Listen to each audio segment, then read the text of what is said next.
tumekuja kukagua miradi ya maendeleo, hasa miradi ya barabara. Tulipata bahati ya kupata miradi mikubwa sana ya ujenzi wa barabara za ndani kwa kiwango cha lami na zege. Hapa tuliposimama ni makutano ya barabara 4, barabara 3. Kuna barabara hii ya Msikiti ambayo tayari imeshajengwa kwa kiwango cha zege, lakini pia kuna barabara inatokea juu hapa ambayo inapita mbele ya chuo cha sheria inaitwa Posta Maembe, lakini kuna barabara hii hapa ya Sheikh Bofu. Hii Sheikh Bofu inaanzia kwenye hoteli ya City Style inakwenda moja kwa moja mpaka eneo la Icon. Barabara hizi zote zimeshatandikwa zege na mkandarasi yupo site anaendelea na hatua za mwisho kwa maana ya mitaro na baadaye kuweka taa za barabarani. Tumepata miradi ya barabara 12 na yote inatekelezwa kwa wakati mmoja ndani ya kata yetu ya Sinza.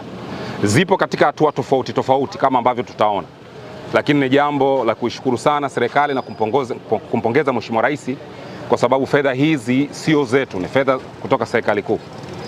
Na sisi kama wasimamizi wa shughuli za kiserikali tunahakikisha kwamba tunapata value for money, thamani kwa kila sumni ambayo inaletwa kwenye kata yetu ya Sinza. Kama diwani katika kata ya Sinza, kama mwenyekiti wa kamati ya maendeleo ndani ya kata yetu ya Sinza, naishukuru na kuipongeza sana serikali kwa mradi huu, na wenzetu wa TARURA pia tunawapongeza kwa usimamizi mzuri, lakini pia chama chetu cha Mapinduzi ambao ndio wenye ilani hii inayotekelezwa, kwa sababu mradi huu unaenda kwenda kuleta mabadiliko makubwa sana.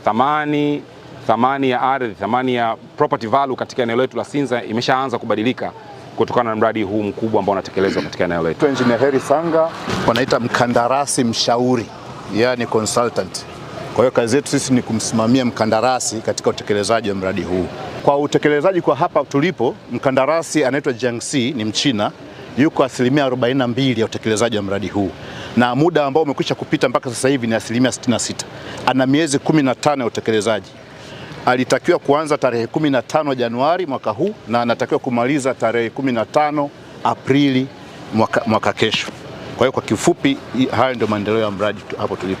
Kazi ambazo amezibakiza sasa hivi basically kwa eneo hili ni kazi za mifereji kama ambavyo Mheshimiwa Diwani amesema, pamoja na kazi za taa.